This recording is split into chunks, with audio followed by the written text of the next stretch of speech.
all the games I used to play in my younger, wilder days. The game of clubs and tees, it never crossed my mind. But after some discussion with my closest, dearest friends, I decided that I'd give it one good try. Welcome into another episode of the Turn Fantasy Golf Podcast. I'm Andrew Poor. They go by Andrew Petters on all the social media. I got Joe Nicely here from Rotoballer.com, my partner in crime. Joe, first, foremost, Rotoballer. What we got going on for us? Yeah, Rotoballer, our primary sponsor, who we really love and appreciate. We hope you'll go check it out over there. Got an amazing package. We're running our PGA Premium right now for $69 for the rest of the season. Use promo code NICE. Spencer's handling Vegas Report betting over there. Just absolutely killing it this year. So Spencer's picks are worth the price of admission alone, but you also got my Core 4 Draftkings article, a great course breakdown by Josh Bennett every week. So we really hope you'll go check it out. We think it's a great deal. Hit up rotoballer.com. Here you go. Rotoballer.com. Use the promo code NICE. Best place for all your daily fantasy needs, whether it's golf or any sport. So, Joe, over the weekend, I heard you got back out on the links. Still got dormant Bermuda here in Tennessee, but we had beautiful weather the weekend. 65 on Saturday, 65 on Sunday, heck, 70 degrees today on Monday. So how was it, Joe? Did you knock the dust off? It's a work in progress, Andrew. I was actually just telling you a little earlier. I'm thinking about hitting our boy Jason Gandy up for some lessons. That's how bad it was Sunday. But yeah, man, just kind of finding my way. Ended the year last year struggling and kind of picking up right where I left off. So it's great to be out there though, man. Like you said, nice weather. Good to see some friends and hang out. Had a really nice weekend, man. So just excited that the weather's kind of starting to change here in East Tennessee. That's right. Yeah, man. Not only that, I saw maybe a special day on the horizon. Big 4-0.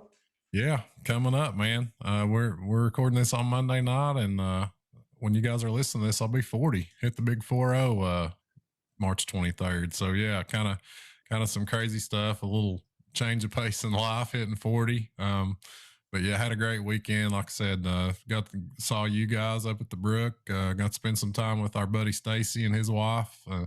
Played with some friends, Chase and Peyton yesterday, and Stacy as well. So just had a really fun weekend. My wife hooked me up, and my daughter, of course. We had a really nice weekend. They went all out for me, so I had a good one, man.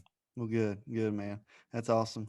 Yeah, I still got a couple more years before I hit the big 4-0. So still need to get out on the golf course together. We will soon. Anyway, last weekend golf, it was not saying it was a snooze fest, but I mean the guy went coast to coast pretty much. Matt Jones come out 61, ended up 10, 12 under for the whole tournament. Won by 5 shots. Really nobody even close. I seen some chatter on Twitter this morning, like JB Holmes caddy and Barstool's kind of going back and forth. I don't know if you see any of that. I think Riggs from Barstool pretty much said love to see JB go down in flames every time. And the caddy went after him on Twitter, and it's been a full blown fist fight. Have you seen any of that chatter? I hadn't, man. I'm normally pretty well up on the PGA Twitter, but I hadn't been on there much today. Had some things going on, so I'll have to catch up on that. But that's pretty interesting. Yeah. We all know JB's kind of infamously slow, painful to a point, man. And when he's in a final group, it's just very difficult, especially when you have him playing with Matt Jones, who's one of the fastest players on the PGA Tour. I mean, that dude is grip it and rip it, which you love to see. But yeah, man, yeah, maybe people kind of unfairly pile on JB, but it's certainly frustrating. It's certainly, kind of illustrates what's wrong with the game, with the pace of play on the PGA Tour right now. JB kind of gets the brunt of it because he's, so obviously slow. But yeah, man, I have to get caught up on that. That's pretty interesting. Yeah, I think, and actually, Kip would probably come on here and talk about it if we want him to. But I think his basic sentiment is it's different. First of all, it's different whenever you go after a team saying you love, like say you love seeing the Cowboys lose, or love seeing the Kentucky basketball team lose, or Duke, or love seeing the Florida Gator football team lose. But I think his sentiment is different than when you're calling out a single player. You know, it'd be different if you weren't saying, if you say like maybe love seeing so and so miss a field goal at the end of the game to lose the game. That might be a little different than saying I love seeing the Cowboys lose, right? I think that's kind of his sentiment, along with, you know, dude's battled back from 2 brain surgeries and, you know, a severe wrist injury last year. And I mean, heck, he was in the final group on Sunday of the Honda Classic. So, I mean, Yeah, I mean, you know, we've talked about before, Andrew. These guys are playing for tons of money, man. And if they're more comfortable and feel that they play better at a slower pace, that's what they're going to do until somebody makes them speed up. I mean, just speaking bluntly, you know, if they feel like it's going to cost them dollars by playing faster, they're not going to do it unless they're penalized for playing slow or fined for playing slow. And honestly, most of the guys aren't going to care about the fines. So I think it's something where you start, you know, assessing penalties for slow play. If you really want, if the tour really wants to get serious about it, I think that's the only way to fix it, is to hurt these guys in the tournament that they're slowing down. And the thing with JB, man, kind of the frustrating thing for me anyway is he seems to negatively affect the guys he's playing with. I remember a couple of years ago in the final round of the Open, I think it was at Port Rush, the one that Shane Lowry won. He was paired with Brooks Koepka, and JB shot like 80 something that day, and Koepka was visibly frustrated. You could see it on the video at different times, and it really hurt Koepka. You know, hurt Koepka's play because Holmes was playing so slow. And kind of one of the things that Koepka said was, you know, he understood that everybody had their own pace, but when you look over and it's on the guy and he's not even put his glove on yet, you know, that's kind of maybe taking a little bit too far. You can be ready to hit your shot and then go through your routine. But anyway, man, we probably got a little carried away on pace of play, but yeah, it's certainly an issue, something that's kind of been a hot topic, you know, over the past couple of years, and something hopefully they'll fix. Yeah. And I don't know. I'm probably a little divided on this topic. You know, obviously you don't want to see somebody pile on the slow play. You definitely don't want to see somebody personally. It shouldn't bring you happiness when somebody goes down in flames personally. But at the same time, I'm a little divided from being, you know, in the golf world a little bit. Maybe I think sometimes with media, and we probably are just as bad, but sometimes media is a pile on thing, you know, and somebody gets a name for it, they're automatically looking for it. Like, for instance, if Bryson DeChambeau is so polarizing, if he makes a scene in some way or a little scene, it's going to get blown up more than anybody else. And I think the same thing here with JB. I mean, Jordan Spieth notoriously slow and had issues. Remember, I don't know if you remember the Matt Kuchar issue at the British Open or the Open Championship. Same thing. You know, they made it. You know, it was like it took them like an hour to play one hole that day. Yeah. Whenever he hit it over there. So yeah, there's several slow guys out there, man. It's certainly not just JB. Patrick Cantlay, who I really like. I really like his personality and really like his game, and he's very, very slow. He can be painful to watch at times. So, you know, certainly not just JB. There's tons of guys out there that are slow. And I think it's just overall, it's just an issue that's going to have to be addressed. But nothing's really going to. These guys aren't going to speed up. Like I said earlier, you know, if they think it's going to cost them money, they're not going to speed up unless, you know, they're forced to by the tour, be it by fines or penalties. So, yeah, man, like you said, hey, I never like to pile on one individual guy. I never want to pull against a guy. But, you know, would like to see the pace of play pick up a little bit out there. There you go. Yeah, I mean, 5 hours for a twosome's a little ridiculous, right? So anyway, moving on. Matt Jones, congratulations, second tour victory, $15 million in career earnings.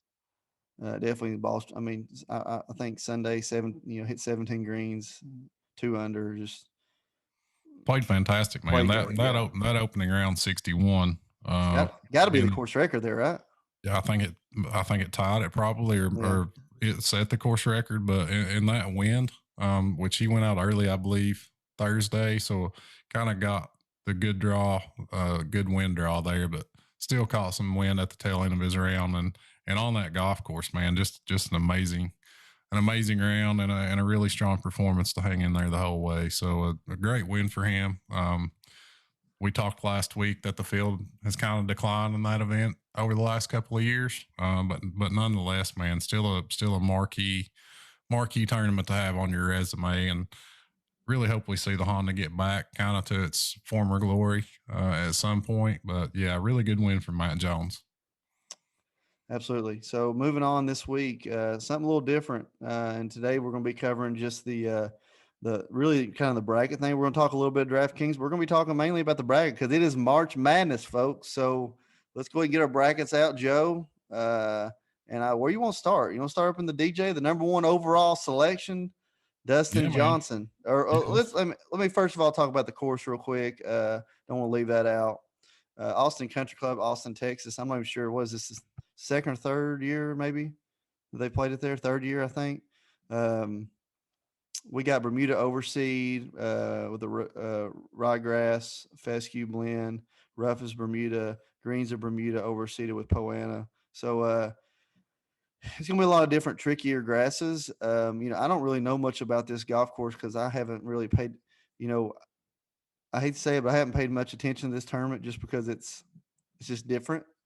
They brought in the pool play. It makes it a little bit more exciting, I feel,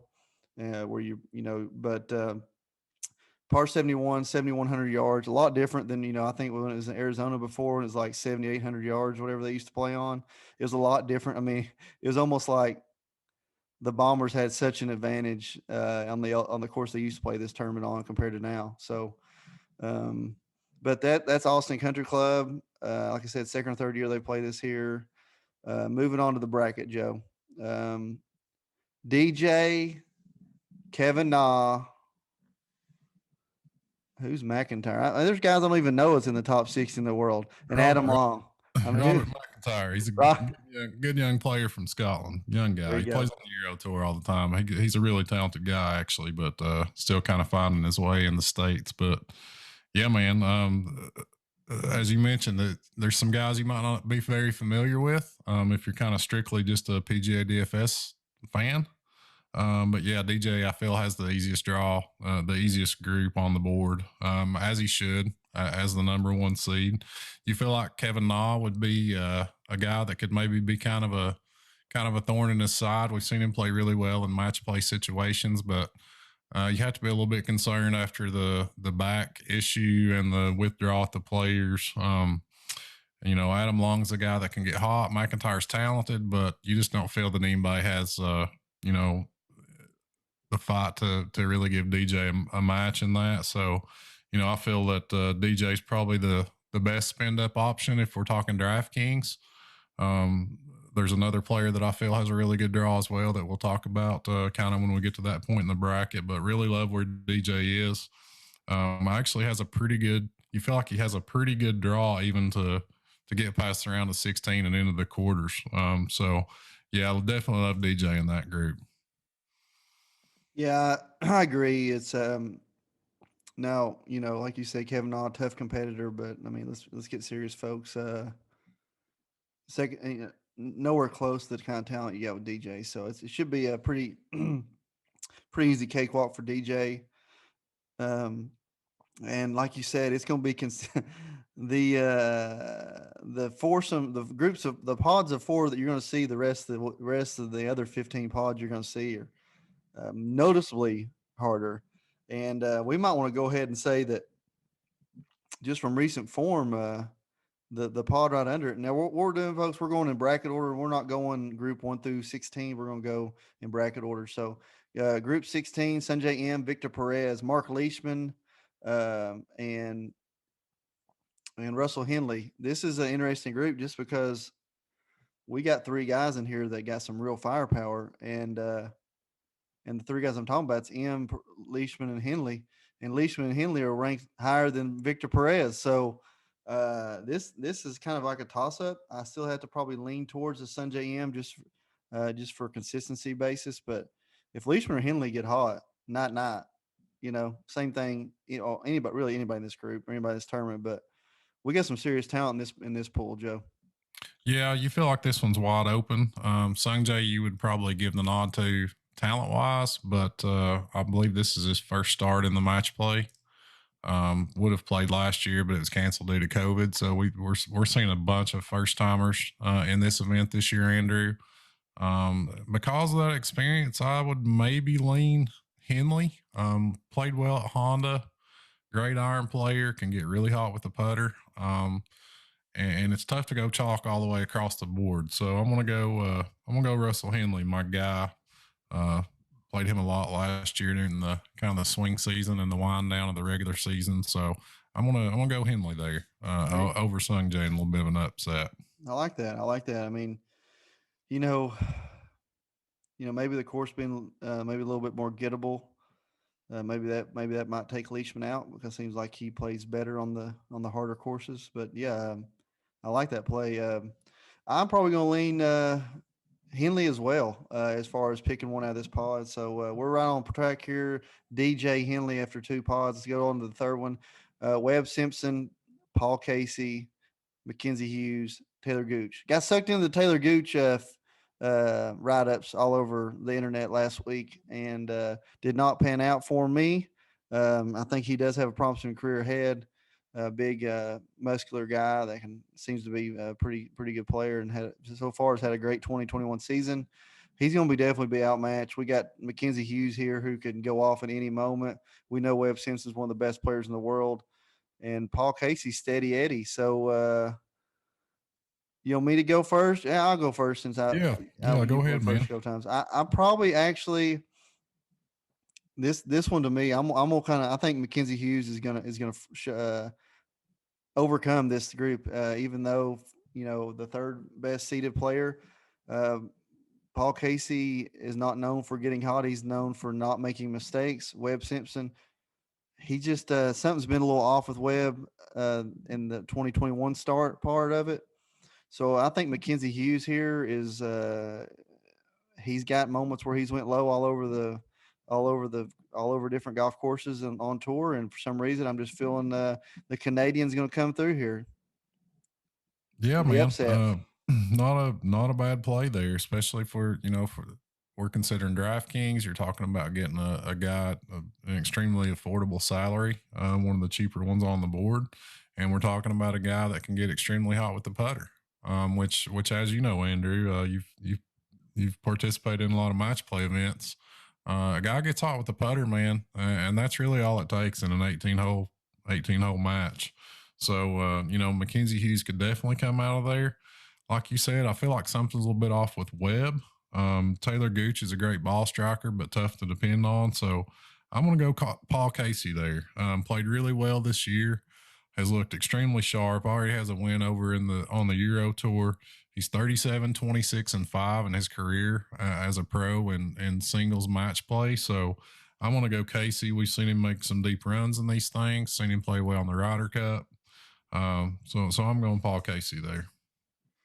Yeah, you can't go wrong. I feel like really all day we're going to be saying you can't go wrong with anybody really because you just don't know who's going to get hot in the pool play and then it catch fire, like you said, when it goes over to bracket play. So, but the next group 8, Joe, if you're tuning in from overseas, you're going to be watching this group. This is the who's who: Terrell Hatton, Lee Westwood. Lee Westwood, 18th seed. I mean, 3 weeks ago, dude was getting ready for the senior tour.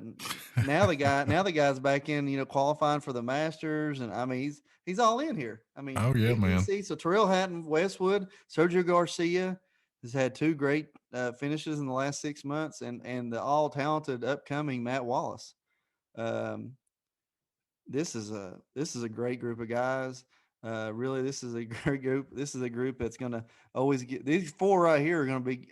They have given the USA a lot of trouble, and they're going to continue giving USA trouble in a lot of match play events. But I'm going to have to go with my man. Sergio Garcia is tough heads up in a match play scenario. That's where I'm going here, Joe. Yeah, man. I'm actually going to agree with you. I never play Sergio, but this is a match play event, so I'm going to get out of my comfort zone a little bit. I'm going to go Sergio here too. 38, 29, and 4. career record in match play formats. We know he's been a Ryder Cup stud for years and years. Has killed the U.S. And even though this group is an absolute meat grinder, I like Sergio to come out of it. I mean, talk about just class from top to bottom. Hatton, Westwood, Matt Wallace, three Englishmen that are just extremely tough. You could toss those guys in pretty much any group and say that maybe they're the favorite. So this is certainly a very, very difficult group. I feel like any of these guys come out of here, but I do like Sergio as well. I'll tell you, man. This is going to be an exciting group to watch. I can see like it literally coming down to a point, hole or two to decide this whole pod. So I'm looking forward to watching this one. Next group, not so much. Group number 5: DeChambeau, Fleetwood, Siwoo Kim, Anton Rosner. I really don't know much about Rosner, a 58 seed. However, Siwoo Kim, great iron player, great ball striker. I'll say this though, Fleetwood, we know he's a bulldog, but man, he just hadn't showed us nothing since the restart from last year after COVID. And Bryson DeChambeau, his match play record's pretty good, Joe. So plus, I mean, it's got to be intimidating watching a guy hit a 380 off the tee when you're playing them heads up. So, and that's been shown several times, him being right up there at the lead and being in the last group, and people just falter in these tournaments. Was he won 3 times since the restart, I think. So Bryson DeChambeau, far and away, I feel like it's going to walk all over this group. Could be wrong, but that's just me.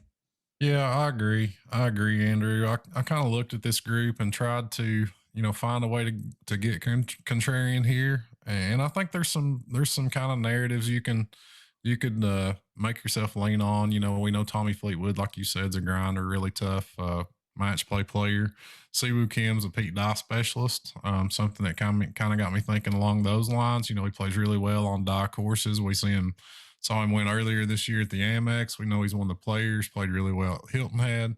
But he just doesn't strike me as a match play type of guy that a guy I want to ride or die with throughout a bracket and match play. So even though I kind of wanted to get contrarian here, Bryson's a former U.S. amateur winner. That really hadn't translated to his match play as a pro yet, but you feel like it will at some point, especially with the way he's playing right now. So I'm with you, man, going Bryson there. Okay, Group 12. A lot of talent right here, Joe. 3 guys that you love. Group 12: Tony Finau, Jason Kokrak, Willie Z, Dylan Fertelli. I'm gonna let you lead this one off. We've got top 5 Tony, Kokrak, who's just rattled off top 10 and top 20 finishes one after another. And Willie Z, really one of the most promising, maybe I would put him as like number 2 or 3 up and comer, young guys on tour. Now, Willie Z's played in the mountain, I don't know, 24 weeks straight or 38 weeks straight golf. So what's your thoughts on the Group 12, Joe? Yeah, man. Like you mentioned, it's some of my favorites. Really is. Tony Finau, I love. That. Kind of well documented my feelings for Tony. Kokrak, I've rostered a ton over the past year. And Will Zalatoris, I think I've played the guy every week this year. And Dylan Fertelli, let's not leave him out. Had a really strong run at the Masters last year. I hadn't really capitalized on that this year, but certainly is capable of making a run.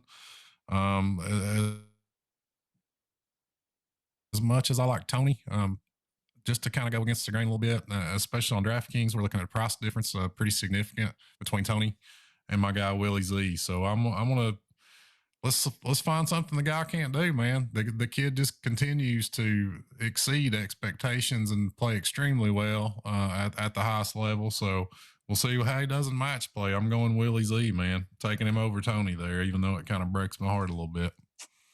I'm going to pump the brakes a little bit on Willie Z.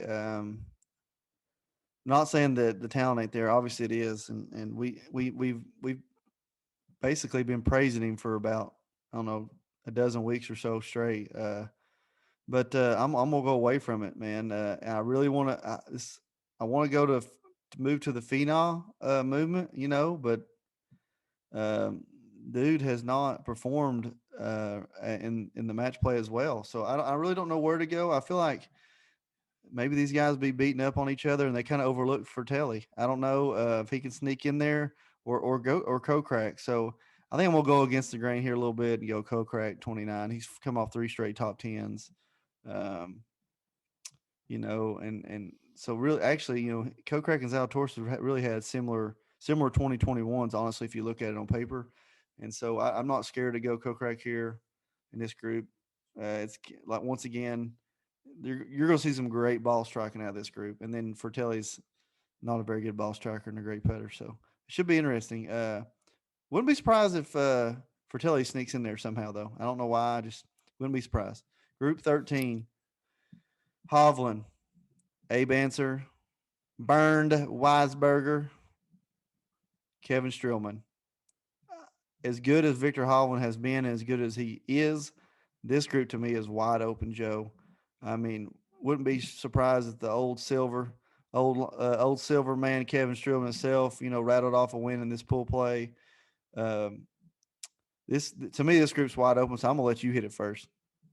Yeah, obviously your eyes immediately go to Hovland, just because he's been playing so well this year. Although he's tailed off just a bit, missed the cut at the Players, and he's a former U.S. amateur winner, so we know he's very good at match play. Has tons of experience as an amateur with match play, so. I feel like he's a pretty clear-cut favorite in this group, but I actually like Abe Answer, especially when we're considering DraftKings. I think he's probably 7,700 on there this week. And we can't we can't spin up across the board, Andrew. We got to make some decisions. So kind of in the spirit of that, even though I love Hovland, I'm going Abe Answer there, kind of as an upset.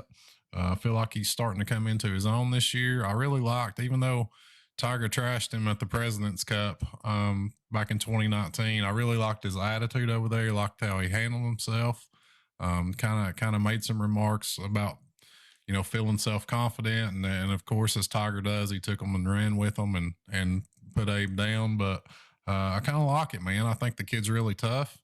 So I'm going with Abe Answer there. I agree with you 100%. Abe Answer, President's Cup record is really good. Seems to does not back down from anything, especially in a heads-up scenario. Watched him, last year, put it all out there. A couple of weeks, especially I remember at the Harbor Town. So, I like Abe Answer in this setup. Victor Hovland, oh man, just got a ton of talent, and really doesn't seem like he doesn't get flustered with anything really. So. Yeah. But I'm gonna go with Abe Answer as well. Like you said, can't spend up everywhere, and these matches aren't going to be easy. All three matches these guys are going to play in pool player. I feel like are going to come down to the last few holes. So moving on to group number four, and I'll take this one, Joe, first. Colin Morikawa, Billy Horschel, Max Homa, JT Poston. I think I'm gonna spend up here, Joe. Colin Morikawa. Is just really top notch, and he's really a better version of what Max Homa and JT Poston's game is. Ball striking, Billy Horschel too. The only thing that kind of scares me is Billy Horschel's known to get hot on greens like this. But I still think I'm gonna spend up with Morikawa in this group. Yeah, I'm with you. Billy Horschel's the only player with any really match play experience as a professional in this group. The other three, this is their debut in this event. Max Homa's played extremely well this year, so you have to respect him as well. And JT Poston can get extremely hot with the putter. We kind of mentioned how important that is in match play scenarios. So, anything can happen in match play, but you feel that Colin Morikawa is definitely the superior talent in this group. He's the top option here for me as well, Andrew. So I'm going Morikawa there. And kind of as we close out this opening group stage side of the bracket, I really want to kind of hammer home from a DFS perspective. Give yourself a chance this week, guys. Give yourself a chance to have one player out of each region, quadrant, whatever you want to call it. Give yourself a chance in your lineup to have the final four players in this event. If you don't, you're kind of cutting your own throat. It's not like a regular week where you just pick the players you like and pick the guys you like at a certain price. You have to do a little strategic thinking this week, and you want to be alive. As this thing winds down, you want to have guys that are that are alive and hopefully not playing each other until very late in the competition. So keep that in mind as you're building rosters this week. Absolutely, yeah. I know this is gonna be a tough week, and hang in there. If you get busted early, this ain't like the basketball. There's gonna be weekend stuff available too with the other matches. So yeah, it's gonna be tough to pick, but there's gonna be somebody out there who picks a good lineup. Well, why not you? Moving over to the other side of the bracket now. Group number 2: Justin Thomas, Louis Oosthuizen, Kevin Kisner, Matt Kuchar. This is a very interesting bracket. We have what I feel like is the guy that's playing the best in the world. Yeah, just came off a very emotional victory at TPC. Louis Oosthuizen, who does not back down from anything. Kevin Kisner, who is the defending champion and runner-up in 2018. And then also Matt Kuchar, who, I mean, seemed like he was right in there in the U.S. Amateur every year while he was in college. So this is a very interesting group too. People want to glance right at JT, and it might not be the best week to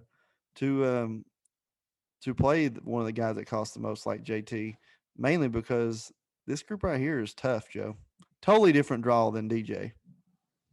Yeah, extremely tough, man. I 1,000,000% agree with you, Andrew.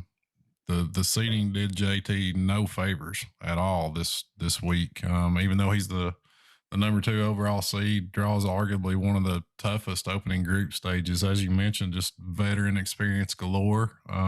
Guys that are successful at match play. Just talking about Louis, he's got a 23-14-3 match play record as a professional. Reached the finals of this event one year. Seems to always advance. Kisner's actually the official defending champion. Won this event on this golf course in 2019, the last time it was played. And the guy he beat in the finals that year, Andrew, Matt Kuchar, he's also in this group. So, I mean, you talk about just super duper tough, even though JT's extremely talented, man. As much as I want to go with him, I'm picking an upset here, man. I'm going to take Louis. I'm going to take my guy Louis. Plays extremely well in match play. Has played well this year. Kind of like you mentioned in some of the other brackets, you feel like these guys are going to wear each other out. And even though I have no doubt that JT's a superior talent, he is coming off that big win at the Players. Can he stay up for this and kind of a different format? So I'm going with Louis O there, man. Golly, I feel like you're reading my sheet, Joe. I'm going with Louis O as well. I feel like he's not going to get buckled down, and he's a tough competitor, like you said. So Group 15, moving on: Matt Fitzgerald, Matty Wolff, Corey Connors, Jordan Spieth. Joe and I will be watching this group. You guys over in the BBC and be watching that group. Joe and I for sure will be watching this foursome. This is our perfect foursome, man. Yeah, I'm sorry. This is going to be a turn plug. I'm going for Spieth right here. Can we just say it? Let's just say it at the same time, man. We're going Spieth here. We're all in on Spieth. Yeah, man, I love it. Love it. Guys from Texas, went to the University of Texas. His game is finally back. He really hadn't made any headway here, but his game's not been there. We know how mentally tough he is. Kind of coming home. I mean, what a way this would be, Andrew, to finally get back in the winner's circle, man. Right there, kind of in his adopted hometown of Austin. So yeah, man, definitely going Spieth. No questions asked. Love Corey Connors. Matt Wolff, I have no idea what's going on there this year. Matty Fitzpatrick's played extremely well, but has struggled mildly on this golf course in this event. So love Spieth here, man. Jordan all the way. I mean, I'm not scared one bit. I've got my Jordan Spieth memes locked and loaded, ready to fire at will. So I'm Jordan Spieth all the way in this group. Matt Fitzgerald has been playing great, but I'm Jordan Spieth all the way. Next group, Group 10: Patrick Cantlay, Matsuyama, Carlos Ortiz, Brian Harman. Very highly competitive group. I mean, Patrick Cantlay, I feel like we're on a little bit of a letdown in 2021, even for maybe not overall, but for his standards, I think we are. Matsuyama's played horribly over the last really since they cut him off at the Players Championship last year. Ortiz has had signs of life, and so has Brian Harman. I really don't know where to go here. I'm probably actually going to lean to going off chalk here and landing on Brian Harmon, tough course, shorter golf course. He makes the most sense for me. So Brian Harmon, I feel like Cantlay's just it's been kind of a letdown. I wouldn't be surprised if Cantlay won all 3 matches, but if you're going to go off chalk, this is one I would land on Brian Harmon. Man, I feel like we're not making it very fun for the listeners, Andrew. I got Harmon as well coming out of this group. I really like Cantlay. I think I'm probably a little higher on him than you are. Had a really strong run. Felt like a win was coming. I was all in there at Riviera after he made a runner-up finish at Amex and I believe a T3 at Pebble. I put all my chips in the table there at Genesis, and he played well at Riviera. Just couldn't really make timely putts, and that seems to be the issue with Cantlay this year.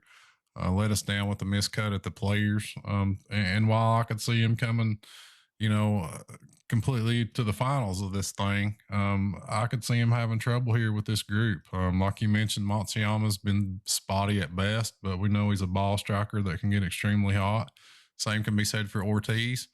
And man, it just feels like Brian Harmon's just a grinder that you feel comfortable playing on this length of golf course.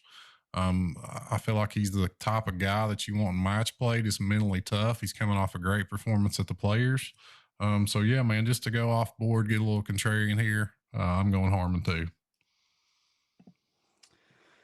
Okay, so we're agreeing basically on 18 out of 19 of the brackets so far. So I feel like we're going to be going different directions in this bracket. We got the one everybody hates, Patrick. We got okay. We got an up and comer. Everybody hates the guy. Everybody loves the guy, and everybody don't know what to think about the guy. Patrick Reed, Joaquin Needham, Bisenhunt, which I don't even know what's this guy's first name, Joe. Christian Bisenhunt. And I know you're real high on this guy. And the man, the Bubba Watson. This group, Bubba. This group could literally go anywhere. This could be fireworks, man. This could be fireworks. We could see a fist fight. we could see extra holes. We could see a withdrawal. Who knows what we're going to see out of this group? I just would say whoever is playing Reed, keep your eyes open.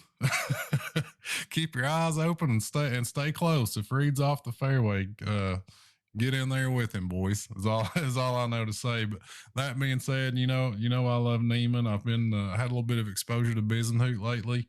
Bubba, I've not been in on recently, even though he's a former winner of this event. I believe in 2018 he won. So, he can certainly come out and play well. But even though I'm not crazy about him personally, I'm going Reed here, man. Hey, we're going to go different directions. I'm actually going to land on Joaquin Needham. Not that I'm Reed's tough heads up. Joaquin Needham's just going to bore people to death with these little stinger drivers. He gets off the tee, and Bisenhunt, I still don't feel like he's ready to. He might be a big name out there across the pond. He ain't made it over here yet. So and Bubba, this course is just not the same as the one in Arizona. Arizona's where most of his success was. So I'm going to go Joaquin Needham out of this group. Probably going to be a little chalk here. I haven't even looked at his Draftkings yet, but Joaquin Needham over Reed, you're going to get a little bit of discount on Reed. And but Reed's tough heads up, so I can see either way. Group 6, Xander Schauffele, Scotty Scheffler, Jason Day, Andy Sullivan. This is a tough bracket as well. Xander not been playing well. Scotty hasn't been playing well. Jason Day, you never know.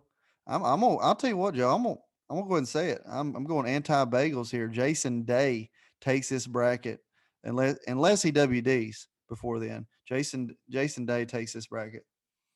Yeah, I feel like J Day could go 3-0 or 0-3, and it wouldn't be a huge surprise either way. He's actually won this event twice, 2016 and 2014. 24-14 career match play record. So have to love J Day here. Scheffler's kind of a newcomer, but he's a Texas guy, University of Texas Longhorn alum. And then Xander, we know how tough he is grinding, mentally tough player, very, very good player. Man, you talk about the JT group up at the top of this side of the bracket, but man, this group feels like the group of death, Andrew. I mean, it feels like anything could happen here, man. And we didn't even talk about Andy Sullivan, who's just a rock solid Euro Tour vet. So I think anything can happen here. And I'm kind of with you on J Day, but I feel like that's going to be kind of a trendy pick. So I'm going to go Xander. I'm going to go just, with the best player in the group, I feel. Even though I do like where you're at with J Day, I like where your head's at there because if he gets going, man, he could make a deep run in this thing. He's actually played pretty solid golf as of late. Gotcha. Let's go on to Group 11. Rory McIlroy, Cam Smith, Lanto Griffin, Ian Poulter. Another group that could go anywhere. Ian Poulter's played horribly, but he's done it in the past where he's played horribly, and all of a sudden a match play event comes up and he's rock solid. McIlroy kind of scares me a little bit. He's went on record saying that the Bryson DeChambeau at the Memorial last year kind of got in his head, which is wild. And then he's had child since then. You have to wonder where his head's at. Not saying he's not a great competitor, not a great golfer, but I'm just looking from the outside looking in. Cam Smith is a bulldog. Lanto Griffin's an up and comer. I'm gonna stay here in the center with those two. If I'm picking one side or the other, I could really do a coin flip, honestly, between the two. I want to say Cam Smith, but I feel like he is going to be, like you said in the last group, maybe a trendier pick. But if you had a gun to my head, I'm going Cam Smith here, Joe. But I'm not. I wouldn't. Don't hate to go Lanto Griffin here, and we're just picking winners out of the pod. The DraftKings is totally different. You got to pick 6 golfers, people you think is going to make it out of the pod definitely and go a long way. So. Yeah, very good point, Andrew. I feel like, obviously Rory has had some issues. Those kind of came to a head at the Players. And as you mentioned, he talked about the Bryson stuff, chasing speed, chasing distance. Feels like it's kind of messed his swing up a little bit. Rory's a really resilient guy, man. I can see him coming out and playing well here. But to circle around, kind of touch back on what you said about the DraftKings aspect, at Rory's price, man, if you're picking him to come out of this group, which is a fairly tough group, I think you've got to be looking at it like you expect him to really make it to at least the semifinals. If you don't think Rory's making it to the Final Four, I don't think you go with him here unless you're just planning on him making a deep run, which he's very, very capable of doing. He's done it before in match play. I think in the last edition of this, he and Tiger played. If you can remember that, Andrew, and Tiger beat him.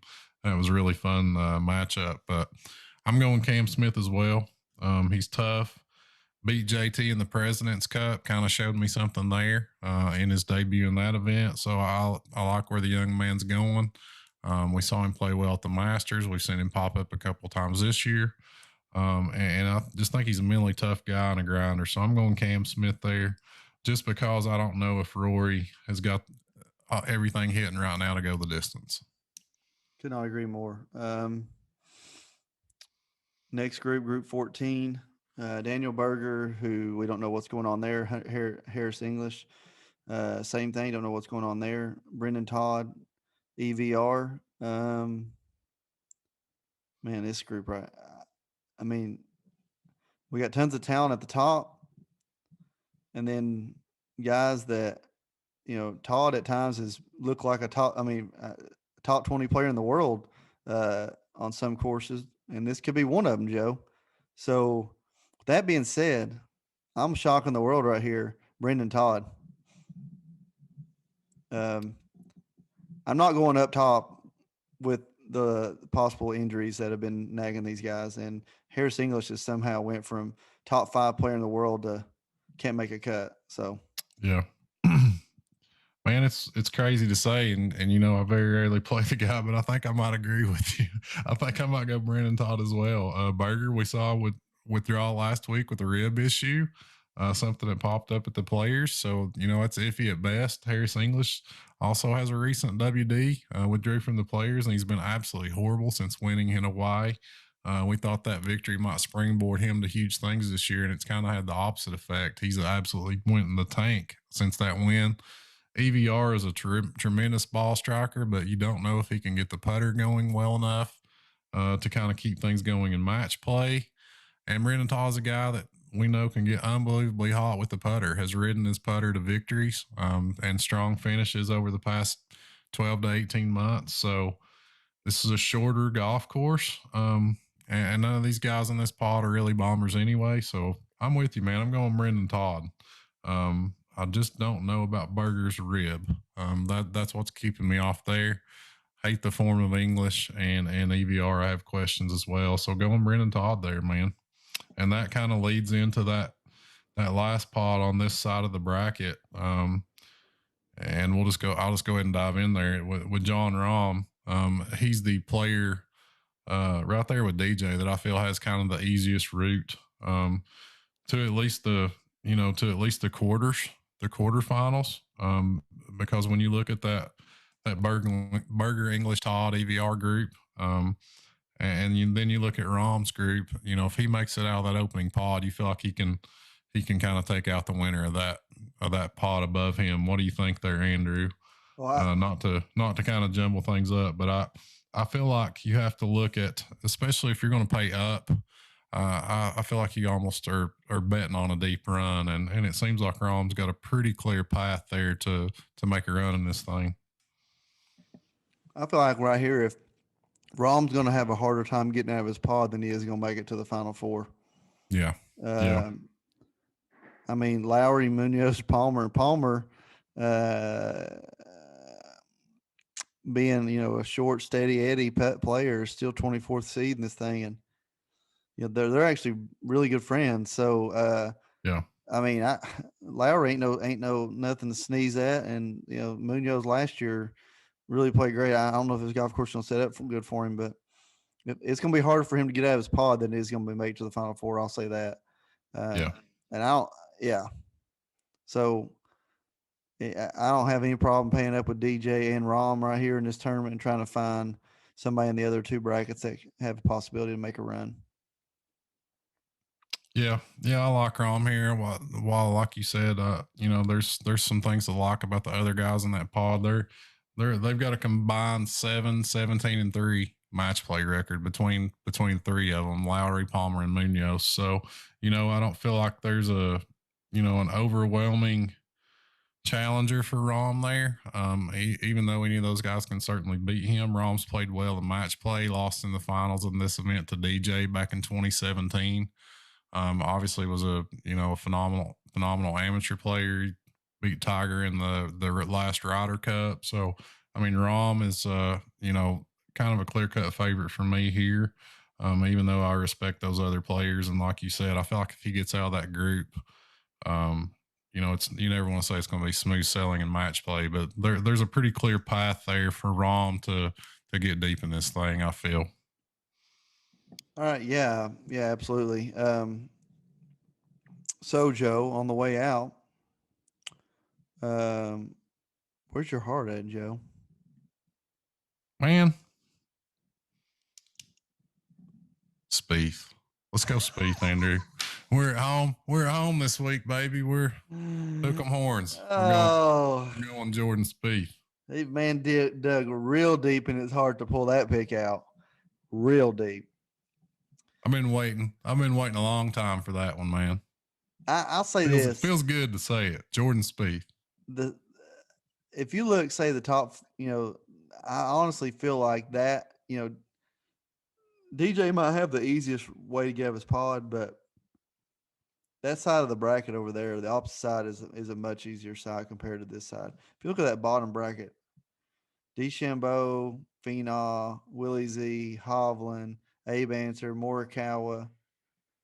That I feel like that's the most competitive. So I'm going to say this: the man that comes out of that bottom left side of the bracket wins this tournament. Now, how am I going to pick that person? I mean, you got U.S. Amateur champ, a couple U.S. Amateur champions in there to look at, Joe. Yeah, Bryce and Hovland, both U.S. Amateur champions. They're going to be battleground tested. That's what I'm going to say. So I hate, but at the same time, they might be worn out. They might have had, 5, 6 matches. Let's see that 1, 2, 3, 4. They played 6 matches before they get to the finals. They might have, in all honesty, some of these guys over here might have had 6 matches, win 18 holes. Think about that. Where on the other side, I think you might have talked me into it. I've already made the statement that the guy coming out of the bottom end of the bracket wins this thing, but DJ and Rahm are both going to have such a clear cut, at least to the Sweet 16 and maybe even the final, or at least to the lead 8, maybe the final 4. I'm gonna go with John Rahm, Joe. He's got the easiest way to the finals. I like that.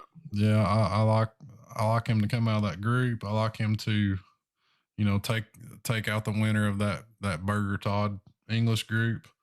And then you're looking at, possibly Xander, Jason Day. I mean, there's a couple different scenarios obviously that could play out, but you at the toughest, he's looking at Rory or Xander in the quarters. So man, it's just it feels like he could get to the final 4 fairly easily, just with how solid he is, week in, week out. The guys gained strokes total and strokes tee to green, Andrew, in every start since the PGA Championship last year. So that's just consistent. Obviously, anybody can fall victim to a hot putter on any given day in any given match, but you feel like Rahm is just consistently bringing everything tee to green every single week. So yeah, I really like that pick. I like Rahm. If I'm spending up this week, seriously considering him, seriously considering DJ.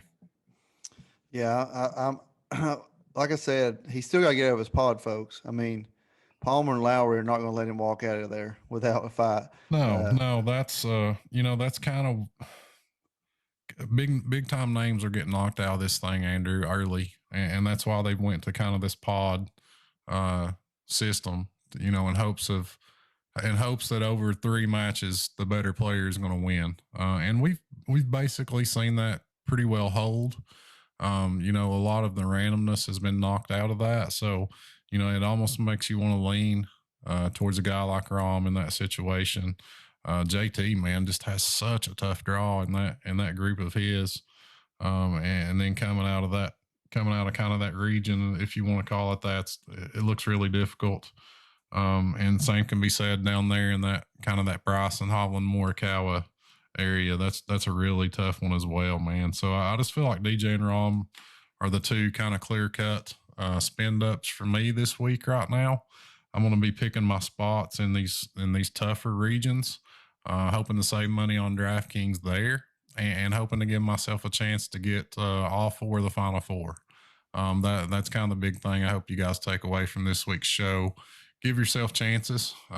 You want to be alive. You don't want to, get deep in this thing and you got people playing each other, or you got all players on from the same side of the bracket.